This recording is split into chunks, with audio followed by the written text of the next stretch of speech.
Hello everyone, welcome back to Black Moon Coven. Today we're going to be reading another Slavic story called The Terrible Wilas.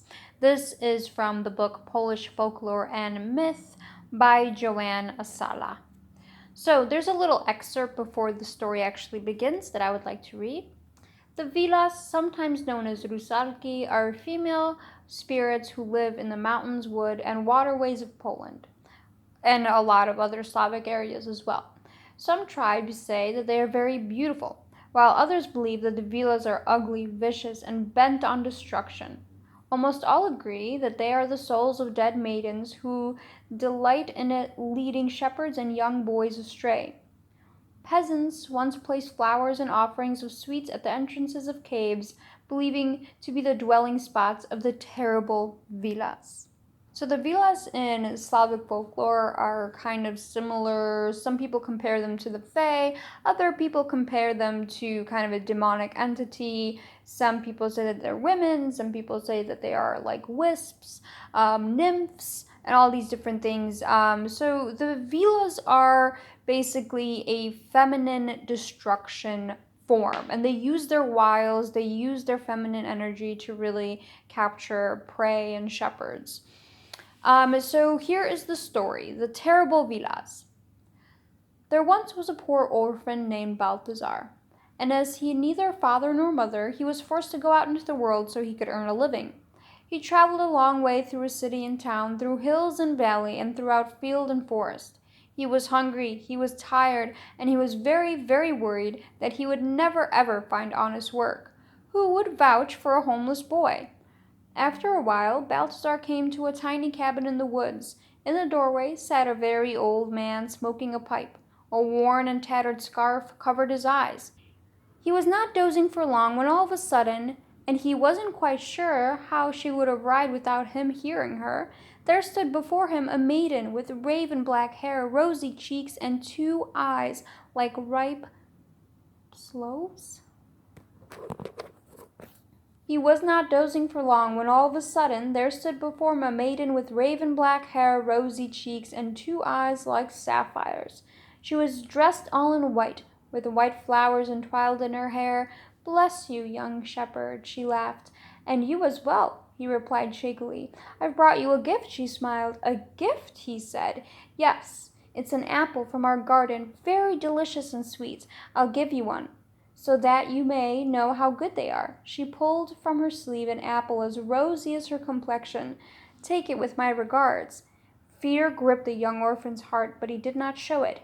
He knew that this wonderful creature was in fact a Wila, and then the apple would no doubt put him to sleep so that she could tear out his eyes. "Thank you," he said, trying to smile in return.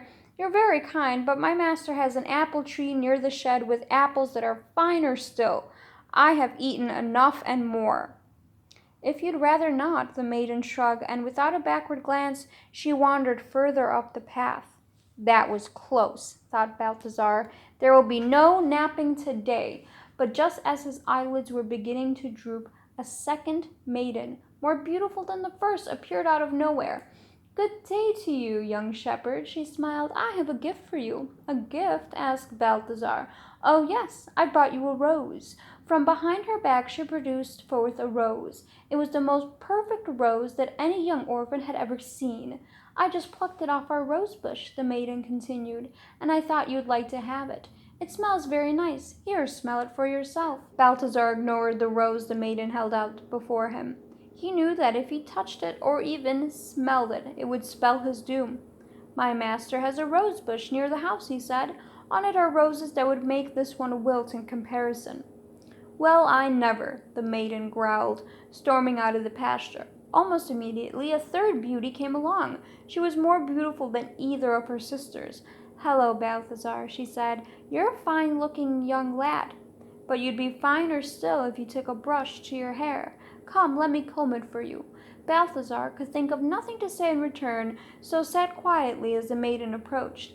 Then he remembered his hat. He removed from his head and drew out the bramble shoot, and whack! He struck the comb from the girl's hands. She screamed, "Help, my sisters, come quickly!" She tried to run away, but found her feet rooted to the spot. Bramble has that kind of power. That's enough of that, said Balthazar, tying her hands together with the bramble. Just then, the other maidens returned to the clearing. Release her at once, the first of them said. Release her yourself. We cannot, said the second maiden. See how tender our hands are? We'll be sure to prick ourselves on the brambles. Before they could say another word, Balthazar leaped forward and whack, whack, he struck them, each one, with the remaining bramble shoots and bound their hands securely. I've got you now, said the shepherd, and it's here you'll stay until I get back. Balthazar went down the hill to get the old man. Come, grandfather, he said, I found someone who could help you see again. The young orphan led the old man back up the hill to where the sisters waited, unable to run away as long as the bramble held them. Now tell me where the old man's eyes are, he said to the first maiden, or I'll throw you off the cliff and into the river below. The Vila wept. I don't know what you're talking about, she wailed. I don't have his eyes. But as Balthazar went to pick her up, she screamed, Please, don't, please, release me, and I'll take you to where we keep the eyes. She led him up the cavern up to the hill. Inside was a pile of eyes. Brown eyes, blue eyes, black and green. She drew out a pair of tawny gold eyes and handed them to Balthazar. Here, she said, these are the old man's eyes. But when Balthazar placed them in the old man's sockets, the poor old man began to cry. Oh no, these aren't my eyes at all. These once belonged to an owl. Balthazar picked up the maiden, ignoring her protest, and tossed her without a ceremony into the water below. Then he turned to the second Vila. Will you tell me which eyes belong to the old man? Of course, she nodded. I'll take you right to the cavern. She rummaged around in the pile of eyes and finally drew out 2 silvery gray orbs. Are you sure these are the right pair? Said Balthazar. Yes, she nodded. Pop them in. He'll see just as well as before. Oh no, cried the old man as he glanced around the cabin with his new eyes.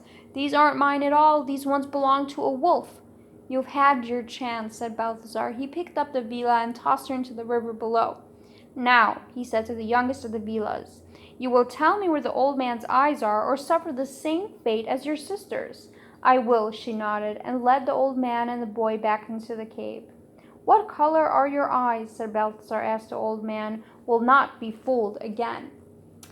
As I recall, they were brown, said his companion.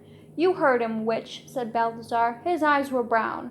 And so the Vila dug through the pile for a very long time, finally bringing out a pair of brown eyes. Ah, that's better, said the boy. These are definitely the proper pair. But when he inserted them, the old man cried out again. And these weren't his eyes. These once belonged to a bear, he groaned. They're not mine at all. Balthazar knew he was being cheated, and he said, You had your chance, and you will follow your sisters. He picked her up and tossed her over the cliff. Now what will we do? Said the old man miserably. We will try each pair until we find the right set, said Balthazar. It shouldn't take long. At least at the bottom of the pile, the goatherd found the old man's eyes. Ah, cried the old man, these are mine. Now I can see again. Afterwards, Balthazar and the old man returned to the cabin in the woods, where they lived for many a year. Balthazar tended the goats, while the old man cooked and cleaned, and both were quite happy. Nor were they ever troubled by the Vilas again. Thank you all for joining me for this lovely little Slavic tale. Follow me on all of my social medias below. Join the coven and subscribe to my YouTube channel. Otherwise, have a lovely rest of your day.